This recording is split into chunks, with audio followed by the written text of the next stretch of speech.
Assalamualaikum warahmatullahi wabarakatuh.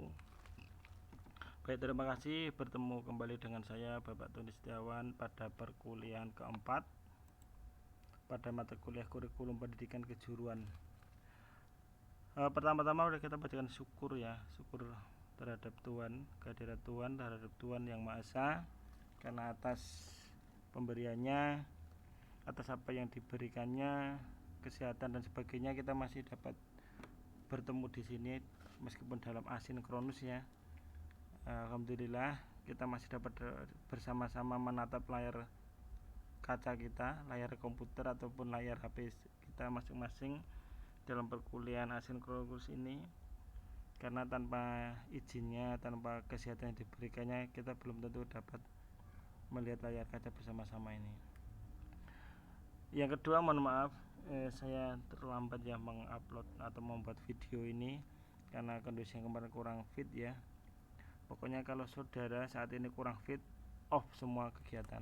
Itu saran saya. Tidak usah ragu-ragu untuk meninggalkan semua kegiatan, off, fokus pada kesehatan, jangan sampai drop. Gitu ya. Karena bagaimana juga kita harus dalam kondisi fisik yang kuat. Jangan sampai drop. Kalau drop nanti ibarat baterai ya. Kalau baterai itu sudah ngedrop, di cas pertama itu lama dan butuh asupan yang banyak. Sama sebenarnya fisik kita, kalau kita sampai drop nanti agar terisi normal itu prosesnya tidak sederhana kalau hanya mengecas HP biasanya. Baik, terima kasih, kita mulai. Pada mata kuliah kurikulum pendidikan kejuruan seperti yang saya sampaikan kemarin, hari ini isinya atau materinya adalah unsur kurikulum pendidikan kejuruan. Kalau di bukulan mungkin bahasanya anatomi kurikulum ya, karena isinya apa saja toh kurikulum itu akan kita bahas di sini. Ini menjadi penting ya, karena ini kalau saudara melewatkan kuliah ini, saudara tidak bisa paham apa itu kurikulum. Jadi kalau diibaratkan lintasan ya, kurikulum itu sebuah lintasan, maka apa saja isi dari lintasan tersebut, ada batas-batas minimal yang harus ada pada lintasan tersebut. Ada garis, ada tulisan star, ada tulisan finish dan sebagainya. Itu contoh sederhana. Nah, unsur kurikulum pendidikan khususnya kejuruan sama seperti halnya tadi. Ada unsur-unsur minimal yang harus ada di kurikulum tersebut. Oke, next. Nah, apa saja unsur kurikulum? Ini menurut Tyler ya, Tyler. Ada 4 pertanyaan yang harus dipenuhi atau empat apa namanya ini? 4 pertanyaan, baik 4 pertanyaan harus dijawab atau unsur yang ada di dalam komponen unsur yang ada di dalam kurikulum tersebut ada 4 ini ya, sekaligus menjawab pertanyaan ini menurut Tyler tahun 50. Nah, ini bahasa Indonesianya. Tujuan pendidikan apa yang harus dicapai sekolah? Tujuan pendidikan apa yang harus dicapai sekolah? Ini pertanyaan pertama. Pertanyaan kedua, pengalaman pendidikan apa yang kemungkinan besar dapat diberikan untuk mencapai tujuan ini? Jadi bagaimanakah caranya? Yang ketiga, bagaimanakah caranya pengalaman pendidikan ini dapat diatur secara efektif? Yang keempat, bagaimana kita bisa menentukan apakah tujuan-tujuan ini tercapai? Jadi kalau menjawab pertanyaannya Pak Tyler ini tahun 50, nah ini ada 4 ini ya, saya bahasa Indonesia kan di sini. Kalau saudara bisa menjawab ini ya, itulah unsur kurikulum yang harus ada di dalam sebuah kurikulum. Unsur yang harus ada di dalam sebuah kurikulum. Apakah tujuannya? Tujuannya itu apa yang harus dicapai? Pengalaman pendidikan apa yang kemungkinan besar dapat diberikan? Gitu ya.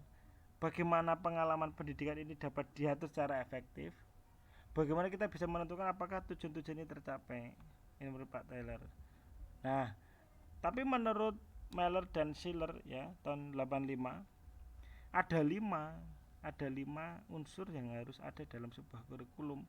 Yang pertama, aims and objective ya, tujuan ya. Kemudian yang 2, konten. Yang ketiga, teaching strategi atau learning experience. Yang keempat, organization of content and teaching strategy. Yang kelima, evaluation. Sebenarnya ini sama dengan yang ini. Ada 4, ini 5. Hanya saja nomor 3 dan 4 teaching strategi ini dan organisasi of content teaching strategi ini di sini dirangkum jadi satu. Ini dirangkum jadi satu di nomor 3. Nah, nomor 4 sama, evaluasi. Jadi menurut Tyler ya, Tyler atau Tyler bacanya, ini ada 4, tapi kalau menurut Meller ini ada 5. Tapi sejatinya sama. Hanya bedanya nomor 3 dan 4 digabung jadi satu. Nah, tapi di Indonesia ini kita sekarang mengenal di Indonesia ya.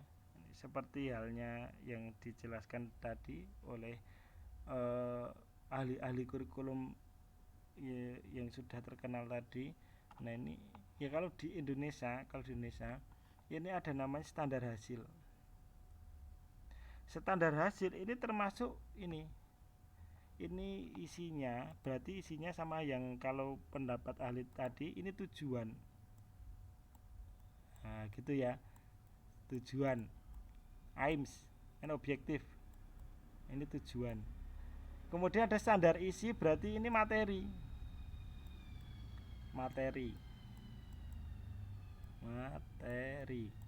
Kemudian ada standar proses ya, proses pengelolaan pembelajaran tadi. Standar proses. Nah, ini nomor 1 tadi ya. Nomor 1 tadi. Ini nomor 2. Ini nomor 3. Yang 3 dan 4 tadi ada yang misah, tapi sama isinya adalah organisasi bagaimana proses itu berjalan. Yang keempat adalah evaluasi. Jadi sebuah kurikulum, nah itu harus ada minimal 4 ini. Ada tujuan, ada materi, ada prosesnya, ada evaluasinya. Ini di Indonesia. Nah, ada tugas ya. Nah, tugasnya apa? Yang kemarin sudah tanya beberapa teman di WA, ada yang sudah saya jawab, ada yang belum. Tugasnya adalah membuat pemaparan atau membuat makalah atau membuat PPT. Oh sebentar. Oh ini saya sudah setting di sini ya. Mohon maaf. Nah ini sudah saya setting di sini. Saya cek dulu sebentar.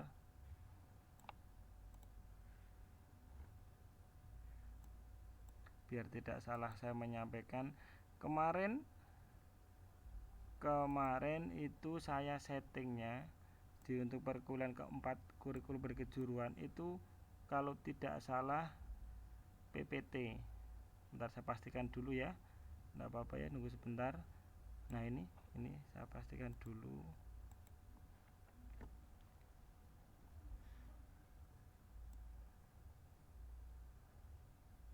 Nah, PPT. Baik. Terima kasih. Sudah jelas ya. Nah, tugasnya adalah saudara membuat PPT penjelasan tentang 4 standar kurikulum ini. Apapun yang berkaitan dengan standar hasil, saudara bahas di situ. Apapun yang berkaitan dengan standar isi, saudara bahas di situ. Apapun yang berkaitan dengan standar proses, saudara bahas di situ. Dan apapun yang berkaitan dengan evaluasi kurikulum, saudara bahas di situ. Nah, karena ini ada 4 standar besar, ada 4 pembahasan materi besar, pengelompokan 4 besar ya. Maka dari itu tugasnya berbentuk kelompok. Tugasnya secara kelompok. Nah, tugas secara kelompok. Jadi kan enak mengerjakannya. Lupa ini katanya kita jaga jarak. Ya memang jaga jarak. Terus bagaimana rapatnya Pak? Kita pertemuannya saat sama anggota kelompok bagaimana? Kan bisa online, bisa lewat Zoom, bisa lewat WA, video call yang bareng-bareng itu kan tidak menjadi alasan kalau tidak bisa komunikasi secara kelompok. Nah, tugasnya itu adalah cara dalam bentuk kelompok ya. Satu kelas terdiri dari 4 kelompok. Satu kelompok membahas satu standar. Tidak diperkenankan sama apa yang dibahas. Jika terjadi kesamaan maka yang awal yang dianggap. Contohnya kelompok 1 membahas standar isi. Loh, kok standar isinya ada 2, maka yang akhir itu tidak dianggap dan mendapat nilai 0. Jadi silakan kalian koordinasi satu kelas mau membahas standar yang mana. Nah, kemudian peserta yang mendapat nilai adalah nama-nama yang terdapat pada halaman 1 tugas. Jadi di halaman PPT awal itu silakan beri nama dan NPM-nya. Gitu ya. Nanti yang nama selain tidak terdaftar di situ berarti tidak mendapat nilai. Pak, ini saya ikutnya susulan, Pak, ini saya ikutnya belakangan, ketika sudah dikumpulkan tugasnya sama saja, itu nggak dianggap. Dan cukup 1 orang anggota kelompok yang mengupload tugas. Cukup 1 orang ya. 1 orang yang mengupload tugas. Jadi nanti di 5B itu ada 4 orang yang mengupload tugas mewakili masing-masing kelompoknya. Yang 5C juga ada 4 orang, termasuk 2 PSKK. Mohon maaf ya, 2 PSKK belum saya izinkan mengupload tugas karena jadwal belum rilis dari prodi. Nah, itu tugasnya. Ya, mudah ya. Nah, kita naik dulu, tugas sudah kita bahas, sekarang kita naik. Ini teori proser ya. Kemarin saya sudah suruh saudara membaca, ada 16 teori proser. Ini harus kita pahami bersama bahwa teori proser ini menjadi pijakan atau menjadi kiblat dalam pendidikan vokasi atau berkejuruan. Yang pertama adalah pendidikan kejuruan akan efisien jika lingkungan di mana siswa dilatih merupakan replika lingkungan di mana nanti ia akan bekerja. Jadi dibuat sedemikian rupa ketika di pendidikan vokasi, di sekolah vokasi itu dibuat semirip mungkin dengan di mana dia akan bekerja. Contoh, ketika ada kelas, mohon maaf saya sebut merek, kelas Yamaha atau kelas Honda atau kelas Suzuki, berarti bengkelnya yang dibuat praktek itu disetting sama persis mendekati 100% dengan bengkelnya merek tersebut. Itu berarti memenuhi teori proser. Yang kedua, pendidikan kejuruan yang efektif hanya dapat diberikan di mana tugas-tugas latihan dilakukan dengan cara, alat, dan mesin yang sama seperti ditetapkan di tempat kerja. Gitu ya. Kalau di tempat kerja pakai skedulnya merek A, ya berarti di sekolah merek A. Contohnya seperti itu. Kalau nanti kuncinya merek T, ya di merek T. Jadi harus sama. Kemudian yang ketiga, pendidikan kejuruan akan efektif jika melatih seseorang dalam kebiasaan berpikir dan bekerja seperti yang diperlukan dalam pekerjaan itu sendiri. Jadi pola pikirnya karyawan itu harus ditanamkan di dalam sekolah vokasi. Contohnya kebiasaan 5R di tempat kerja. Ya 5R itu dibawa di sekolah vokasi. Kemudian nomor 4, pendidikan kejuruan akan efektif jika dapat memampukan setiap individu memodali minatnya, pengetahuannya, dan keterampilannya pada tingkat yang paling tinggi. Nah, ini menggali ya, menggali dan menumbuhkan minatnya, pengetahuannya, dan keterampilannya pada tingkat yang paling tinggi. Kalau secara taksonomi Bloom kan ada C1, kognitif 1 ya, secara ranah kognitif ada C1, C2 sampai C6. Kemudian ada psikomotornya, ada tingkat-tingkatannya, ini diusahakan yang paling tinggi. Yang kelima, pendidikan kejuruan yang efektif untuk setiap profesi, jabatan atau pekerjaan hanya dapat diberikan kepada seseorang yang memerlukannya, yang menginginkannya, dan yang mendapat untung darinya. Ini ora karep ya. Mohon maaf ya, ini sebenarnya makna tersiratnya. Kalau orang masuk SMK jurusan mesin, kalau yang minat itu orang tuanya bukan anak tersebut, yo gagal brutal ya, tidak bisa maksimal nanti. Yang keenam, pendidikan kejuruan akan efektif jika pengalaman latihan untuk membentuk kebiasaan kerja dan kebiasaan berpikir yang benar diulang-ulang sehingga sesuai seperti yang diperlukan dalam pekerjaan nantinya. Nah, ini Pak Proser itu dalam mengamati pendidikan kejuruan jeli sekali ya. Jadi ibarat perusahaannya itu dibawa di sekolahan, iklim kerja di perusahaan itu dibawa ke sekolahan, bahkan alatnya dan sebagainya, pemikirannya, pola pikirnya, sikapnya itu dibawa di sekolahan. Yang ketujuh, Pendidikan kejuruan akan efektif jika gurunya telah mempunyai pengalaman yang sukses dalam penerapan keterampilan dan pengetahuan pada operasi dan proses kerja yang akan dilakukan. Itu contoh sederhananya seperti ini.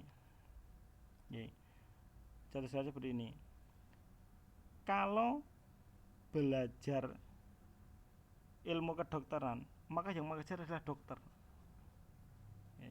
Gitu. Punya praktek. Berarti kalau logikanya, kalau yang mengajar mesin berarti dia punya bengkel mesin, bagusnya seperti ini. Yang mengajar otomotif punya bengkel otomotif. Nomor 8, pada setiap jabatan ada kemampuan minimum yang harus dipunyai oleh seseorang agar dia tetap dapat bekerja pada jabatan tersebut. Jadi ini ibaratnya itu ada misalnya mekanik silver, bronze, gold dan seperti itu. Jadi ada minimal yang harus dikuasai, yang harus dipunyai. Next, nomor 9. Pendidikan kejuruan harus memperhatikan permintaan pasar. Jadi kalau saat ini yang dibutuhkan pasar itu adalah teknisi-teknisi di bidang komputer katakan, ya berarti pendidikan kejuruan harus fokus membuka sekolah yang jurusannya komputer, otomotif ya otomotif, mesin industri ya mesin industri, seperti itu. Nomor 10. Proses pembinaan kebiasaan yang efektif pada siswa akan tercapai jika pelatihan diberikan pada pekerjaan yang nyata. Nah ini, kalau saudara belajar nyetel klep katakan, ya nyetel klep tenan, klepnya itu yang disetel. Nomor 11. Sumber yang dapat dipercaya untuk mengetahui isi pelatihan pada suatu okupasi tertentu adalah dari pengalaman para ahli okupasi tersebut. Jadi kalau seringnya kalau sekolah itu mengundang guru tamu atau dosen tamu. Kalau kelas-kelas yang spesial artinya kelas-kelas khusus, kelas-kelas industri, itu sudah pasti ada jadwal rutinnya untuk mengundang guru tamu. Nomor 12. Setiap pekerjaan mempunyai ciri-ciri isi, body of contents, yang berbeda antara satu dengan yang lain. Gitu ya. Nah, jadi pekerjaannya itu mempunyai ciri-ciri tersendiri. Ada namanya body of content, yang berbeda antara satu dengan yang lain. Jadi untuk pekerjaan chassis ya body of contentnya seperti ini, pekerjaan engine seperti ini dan sebagainya. Nomor 13. Pendidikan kejuruan akan merupakan layanan sosial yang efisien jika sesuai dengan kebutuhan seseorang yang memang memerlukan dan memang paling efektif jika dilakukan lewat pengajaran kejuruan. Itu ya. Jadi merupakan layanan sosial yang efisien jika sesuai dengan kebutuhan. Kata kuncinya jika sesuai dengan kebutuhan. Saat ini dibutuhkan banyak desainer. Ya berarti kejuruannya fokus di desainer dan sebagainya. 14. Pendidikan kejuruan akan efisien jika metode pengajaran yang digunakan ada hubungan pribadi dengan peserta didik, mempertimbangkan sifat-sifat peserta didik tersebut. Ini kalau secara mata kuliah namanya psikologi perkembangan. Jadi pengajar itu harus memahami karakter peserta didik mulai dari tingkat-tingkat perkembangannya. Nomor 15. Administrasi pendidikan kejuruan akan efisien jika luas. Nah ini hubungannya dengan kalau di guru ya RPP-nya guru itu harus luasnya ini berkembang sesuai advance-nya pengetahuan tersebut. Nomor 16. Pendidikan kejuruan memerlukan biaya tertentu dan jika tidak terpenuhi maka pendidikan kejuruan tidak boleh dipaksakan beroperasi.